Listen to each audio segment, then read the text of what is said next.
kembalikan Indonesia padaku.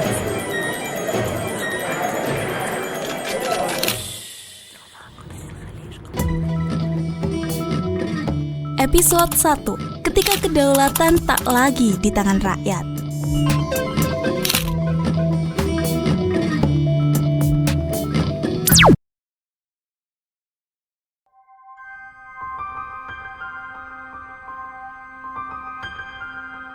Di benua Asia Tenggara, berdirilah sebuah perusahaan raksasa bernama Indonesia.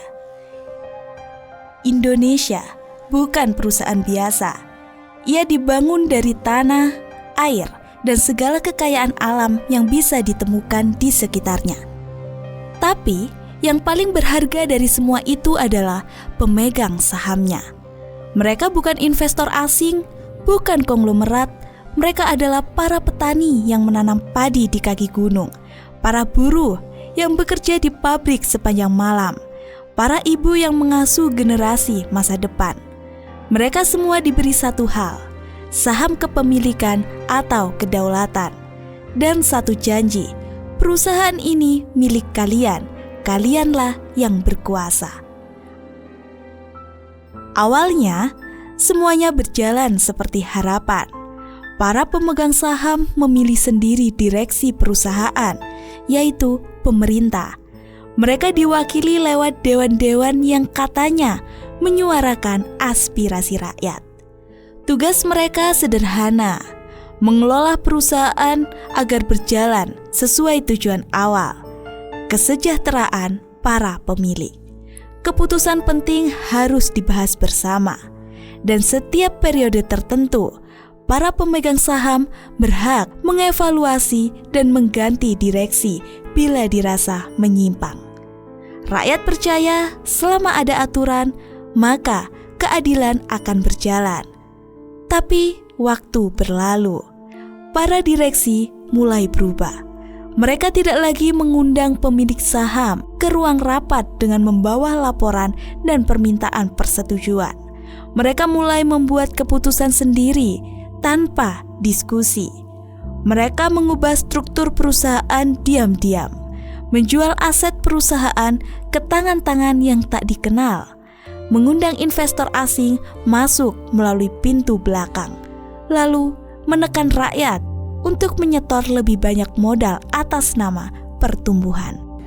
Beberapa pemegang saham mulai gelisah. Mereka mendatangi kantor pusat. Mereka ingin bertanya, kemana uang kami mengalir? Kenapa laporan keuangan tidak bisa diakses? Mengapa suara kami tak pernah masuk dalam rapat tahunan? Tapi yang mereka temui bukanlah transparansi. Yang mereka temui adalah pagar tinggi, petugas keamanan, dan spanduk besar bertuliskan stabilitas operasional lebih penting daripada suara individu. Ketika protes semakin ramai, para direksi tidak muncul. Yang muncul adalah penyiar televisi yang tersenyum lebar dan berkata, Indonesia sedang baik-baik saja, ekspor naik, dunia memuji. Mari kita rayakan bersama dalam festival syukur nasional. Media yang mencoba memberitakan keresahan rakyat tiba-tiba dibeli. Para jurnalis yang kritis diberi dua pilihan, diam atau hilang dari layar. Di balik layar, keputusan-keputusan penting terus dibuat. Sebuah lembaga tinggi bernama Dewan Perwakilan Rakyat yang dulunya dibentuk untuk menjaga moral manajemen kini justru menjadi perpanjangan tangan kekuasaan. Mereka menyetujui semua perubahan kebijakan yang menguntungkan direksi.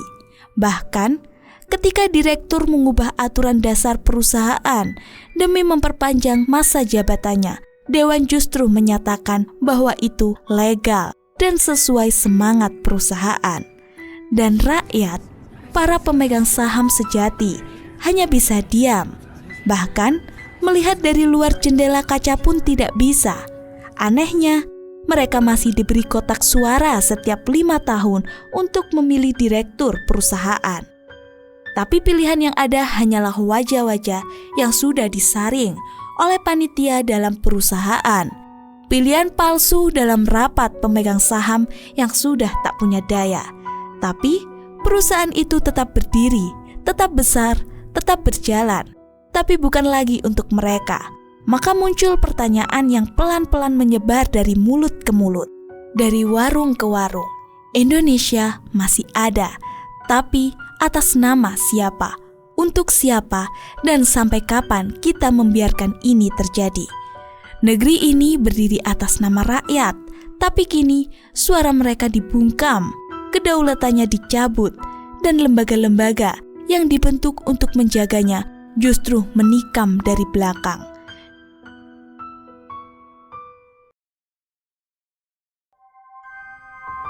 Di sisi lain kehidupan, di suatu tempat, di sebuah perpustakaan tua yang hampir dilupakan, seorang anak muda membaca dokumen awal pendirian perusahaan itu.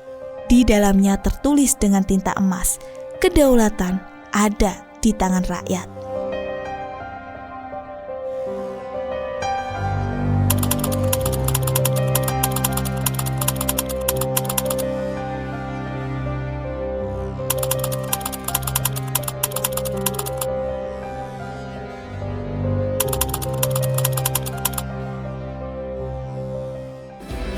Kami